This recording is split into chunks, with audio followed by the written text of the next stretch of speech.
मेरे छात्रों, विद्यार्थियों और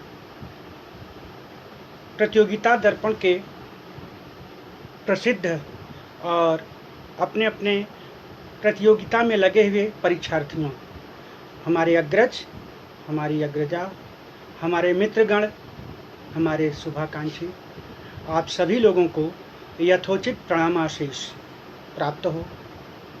अपने व्याख्यान की अगली कड़ी में मैं हिंदी साहित्य के इतिहास का अगला काल या अगला खंड छायावाद, जो आधुनिक काल के नाम से जाना तो जाता है, लेकिन छायावाद के नाम से शुरू हुआ। द्विवेदी युग के बाद हम अंत नहीं कर सकते। किसी भी काल का अंत नहीं होता है। वह काल अपने आप में, मेरा अनुभव अपना बताता है कि वह काल अपने आप में एक नया काल उत्पन्न करते हुए स्वयं साकार हो जाता है। अगर मैं ये कह दूं कि द्विवेदी जी के काल का अंत हो गया, भरत सिंह जी के काल का अंत हो गया, तो क्या उनकी रचनाएं, उनका व्यक्तित्व, उनकी वाणी, कविता आदि के माध्यम से आज तक हम नहीं पढ़ते हैं? हम आने वाली पीढ़ियों को भी पढ़ाते रहेंगे और स्वयं भी पढ़ते रहेंगे, अध्ययन करते रहेंगे। इसलिए कहाँ अंत हुआ? अंत नहीं, वह द्विवेदी युग एक दूसरे काल के रूप में प्रादुर्भूत हो गया, जिसे हम छायावाद के नाम से जानते हैं। छायावाद 1918 से 1936 ईस्वी तक माना जाता है। छायावाद थोड़ा सा रहस्यवादी काव्य लगता है, क्योंकि ये छाया का मतलब क्या? हमारी शरीर की छाया या हमारे काव्य ग्रंथों की छाया? नहीं, हम आगे स्पष्ट करते हैं कि छाया का शब्द है, छाया शब्द लिया गया रहस्यवाद से, क्योंकि इस काल की रचनाओं में आत्मा परमात्मा की कलात्मक कला की अनंत ऊंचाइयों से लेकर धरातल की यथार्थ परिकल्पना का वर्णन किया गया। और इन रचनाओं में स्वानुभूति तो हुई ही, साथ ही साथ उस आध्यात्मिक परब्रह्म परमात्मा की भी छाया दिखाई देने लगी। अर्थात हम इन कविताओं को जब अध्ययन करते हैं तो इनके कवियों को, इनके रचनाकारों, इनके प्रणेताओं को अगर हम उनके व्यक्तित्व का अनुभव करें तो उनकी जो पीड़ा थी वह जनमानस की पीड़ा बनती गई, और उस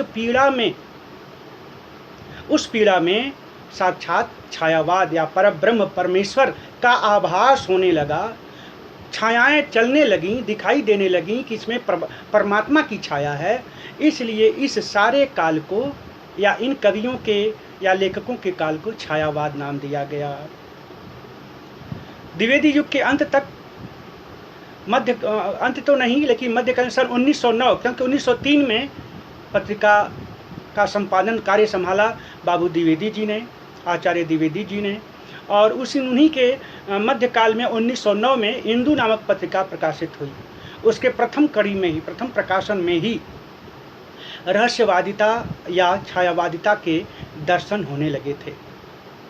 तो यूँ माने तो हम कि सन 1909 से ही छायावाद का प्रारंभ हो चुका था, लेकिन प्रमुखतया विद्वद्गण, इतिहासकार 1918 से मानते हैं। हमें भी स्वीकारना है, इसमें हमें कोई आपत्ति नहीं है, क्योंकि छायावाद का उद्घोष हुआ था, प्रारंभ 1918 से ही माना जाता है। स्वच्छंदतावाद साहित्य में विद्रोह का स्वर रहा है।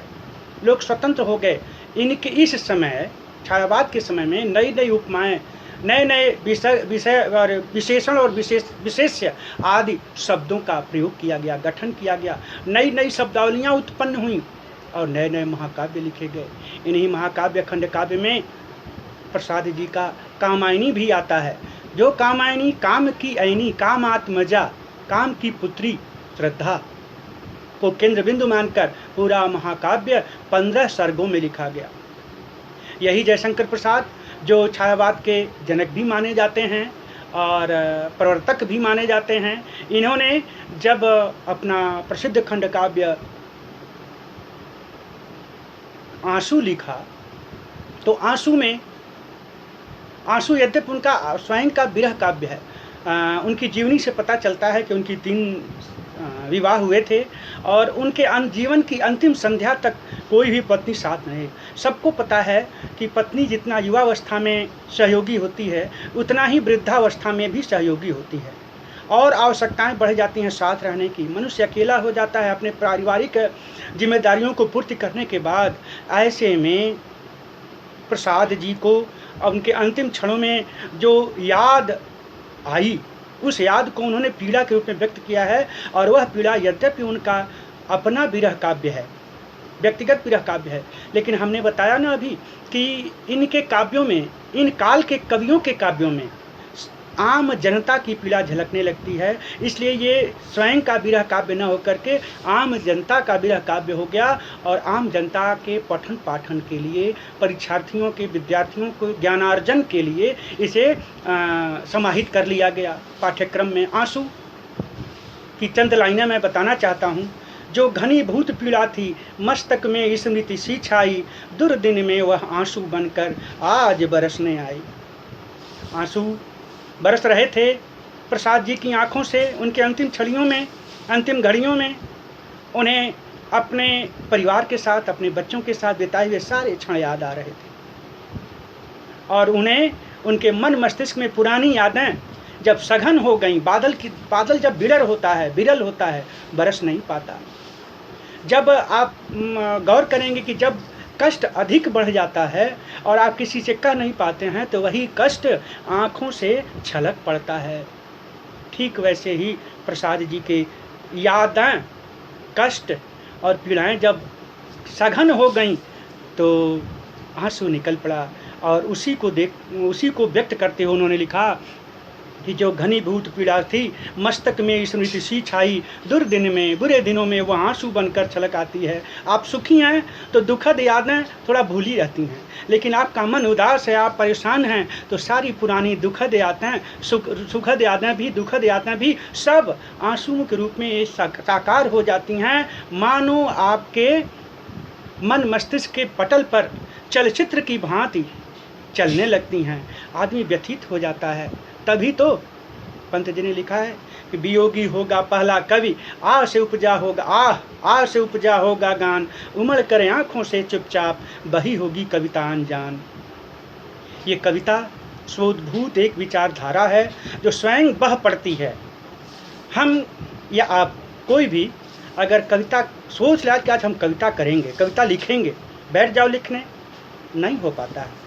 ऐसे बहुत से विद्वान कवि हैं, उनकी मैं बात नहीं करता, मैं अपनी बात कर रहा हूँ कि यदि लिखने बैठता हूँ कि आज कोई कविता लिखी जाए तो पन्ने सादे रह जाते हैं या कई पन्ने फाड़ दिए जाते हैं।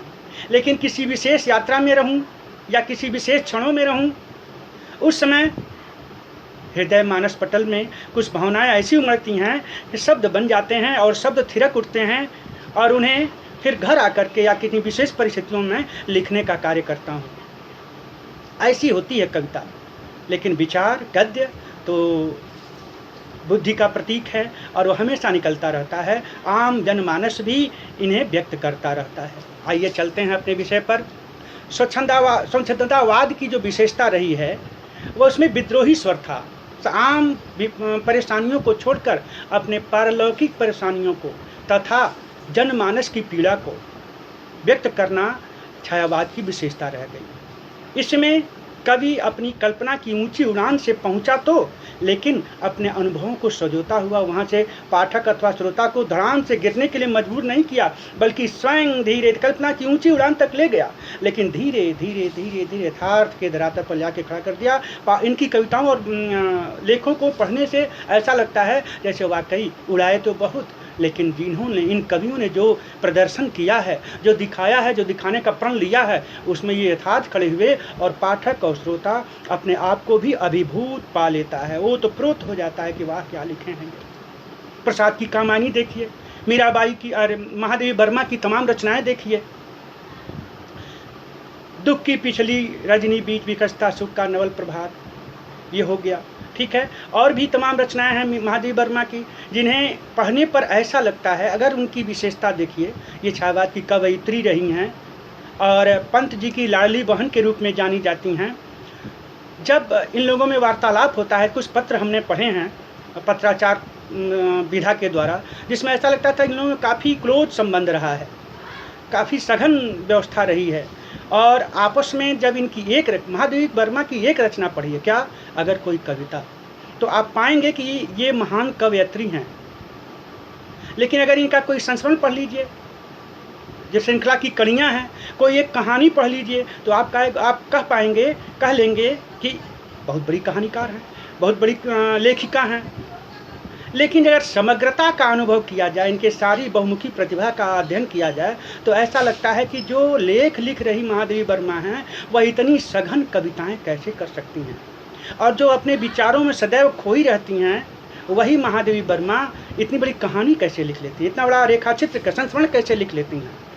लेकिन महादेवी वर्मा छायावाद की अनूठी अवतरण हैं, अवतारिता हैं। उनका पदार्पण छायावाद में मूर्धन्य स्थान रखता है। निराला के बारे में जानिए।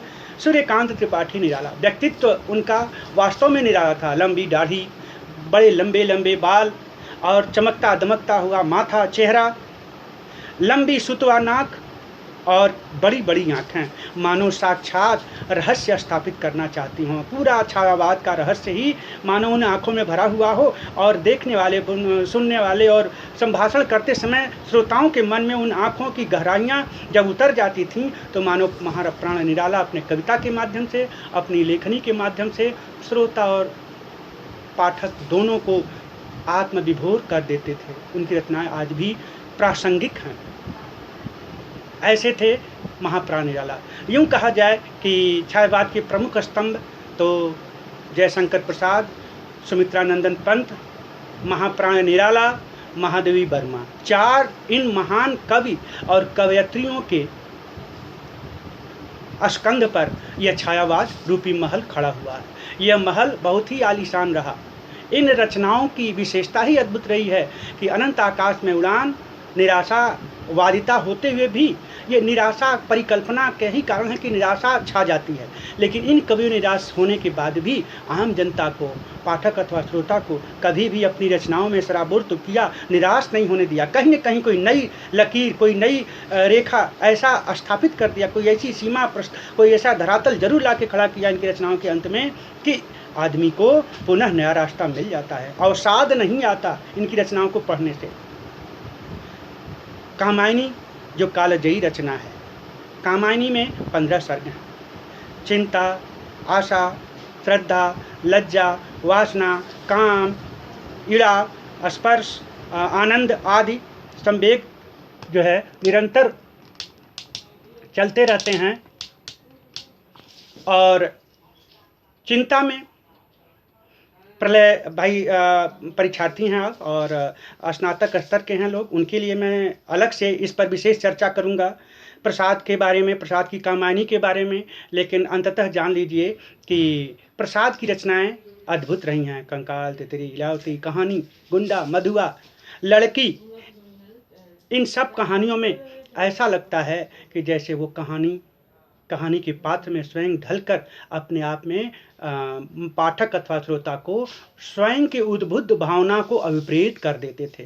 वहीं कामायनी जो कालजयी रचना थी, कालजयी से तात्पर्य तीनों कालों में जो जीत लेने वाले, आज भी प्रसाद की कामायनी का प्रासंगिकता विराजमान है और तीनों कालों में रहेगी, और आने वाली पीढ़ी भी उसका आनंद उठाती रहेगी। कामायनी में विभिन्न भावनाओं रूपी सर्गों के माध्यम से प्रसाद जी ने मानव की उत्पत्ति से लेकर अंत तक स्वयं जो जो पड़ाव आए हैं, वो सामवेगिक पड़ाव, मनोभावनात्मक पड़ाव, उन पड़ावों के नाम पर जो ये सर्ग का नाम रखा गया है, जैसे आनंद, काम, वासना, चिंता, ईड़ा आदि। श्रद्धा में, लज्जा में उन्होंने जिन जिन छंदों का प्रयोग किया है वह वाकई काबिले तारीफ है, और उन छंदों की आवश्यकतानुसार उपस्थिति भी अजीब और सौंदर्यमय उपस्थित कर देती है।